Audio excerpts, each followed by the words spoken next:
تو آپ اتنا ضرور جانیے کہ بدلہ لینے سے بہتر ہے جو کہ آپ اسے معاف کر دیں۔ معاف کرنے سے آپ کا ایمان میں کوئی فرق نہیں ہوگا اور بڑھوتری آئے گا۔ اور ایسا ہی ہمارا حضور صلی اللہ علیہ وسلم نے بھی بتایا ہم کو کہ آپ اپنے دشمن کو معاف کرتا رہے، اللہ کے طرف سے حفاظت۔ اگر جو آپ اس کو معاف کر دیں گے تو اللہ پاک اس کے سے حفاظت آپ کو کرے گا، اور جو ہے کہ آپ کا اعمال ایمان میں بھی بڑھوتری ہوگا۔ تو دوست، سب سے پہلے بڑی بات ہوتا ہے کہ آپ اپنے دشمن کو، گستاخ کرنے والے کو، گستاخ کرنے والے کو، یہ سب کو معاف کر دیں۔ بھلے آپ اس وقت اس قدم کو اٹھائے کب؟ جب وہ آپ کا گردن پر تلوار رکھا ہوا ہو، وہ آپ کا جان لینے پہ تلا ہوا ہو۔ اتنا حد جب گزر جائے تو پھر آپ کچھ نہ کچھ انسان کو سوچنا چاہیے اور کرنا چاہیے اپنا بچاؤ کے لیے۔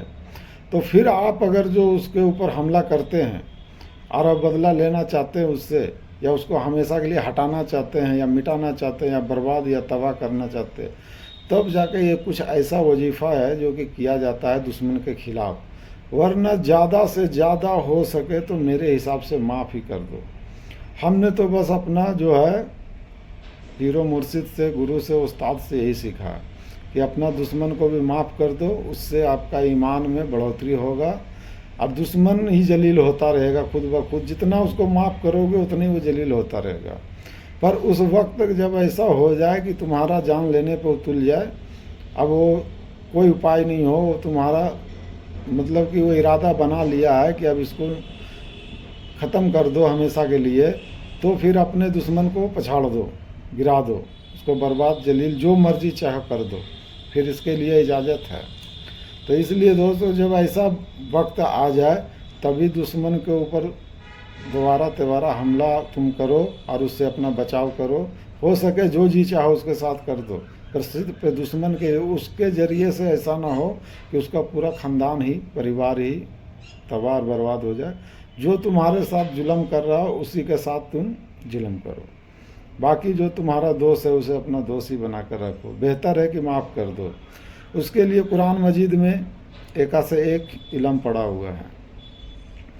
میں زیادہ بڑا وظیفہ نہیں بتاؤں گا۔ اگر جو اس وظیفے کو آپ صحیح طریقے سے کام کر لیتے ہیں، اس وظیفے کو آپ پڑھ لیتے ہیں، تو یہ تو اس کو پتہ نہیں کہاں سے کہاں پہنچا سکتا ہے، اس لیے کہ یہ اللہ کا ناموں میں سے ایک نام ہے۔ اور اس نام کو جہاں لیا جاتا ہے، تو میں اس سے پہلے بھی ایک دو ویڈیو بنایا ہوں، لیکن اس میں اتنا کھل کر نہیں بتایا ہوں۔ یہ جو یا قہارو کا جو یہ ورد ہوتا ہے، وظیفہ ہوتا ہے، ذکر ہوتا ہے، تو آپ کو سمجھ میں آتا ہے کہ قہار کے مطلب کیا ہوتا ہے، قہارو کے مطلب کیا ہوتا ہے۔ یہ اگر جو اللہ کا جو ہے قہر، غضب، غصہ اس لفظ میں بند ہے، اور کسی لفظ میں اللہ کا غصہ، جلال، یہ جو بند ہے، اور اس ورد کو کسی کو اپنے نگاہ میں بسا کے، اپنے نظر میں اس کا تصور کر کے، یا اس کے سامنے اس کا تصویر رکھ کر، یا اس کا کوئی کپڑا رکھ کر اس آیت کو پڑھتا جائے، 101 بار پڑھے اور پھونک مارتا جائے اس تصویر کے اوپر، یا تو اس جو دشمن تمہارا ہے اس کا کپڑے کے اوپر، تو اس سے جو ہے کہ تم جیسا نیت بنا کر کرو گے ایسا اس کے ساتھ میں معاملہ ہوگا۔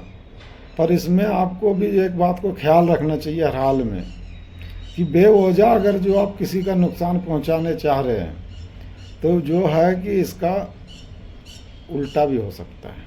اس لیے یہ اللہ کا نام ہے، اور اللہ ہی ہر کام کو کرنے والا ہے۔ تو اللہ پاک سب کا نیت، سب کا مقصد جانتا ہے، تبھی کام ہوتا ہے۔ جب وہاں سے اجازت ملتا ہے فرشتہ کو، تبھی جا کے تمہارا کوئی بھی وظیفہ کام کرے گا۔ جب ہم ہو یا کوئی بھی ہو، جب ہم اللہ کا ذکر کر رہے ہیں یا کوئی وظیفہ پڑھ رہے ہیں کسی کو فائدہ پہنچانے کے لیے، تو وہ وظیفہ کا جو پڑھا ہوا میرا، اس کا برکت اللہ کے طرف پہنچتا ہے، اس وظیفہ کا آواز اللہ کے طرف پہنچتا ہے، اور اللہ کو پتہ چل جاتا ہے کہ یہ بندہ یہ وظیفہ کس مقصد سے پڑھ رہا ہے۔ جس مقصد سے پڑھ رہا ہے، فرشتہ کو حکم ہوتا ہے کہ اس کا کامیابی کرو، کامیابی دو اس میں۔ تو اسی وجہ سے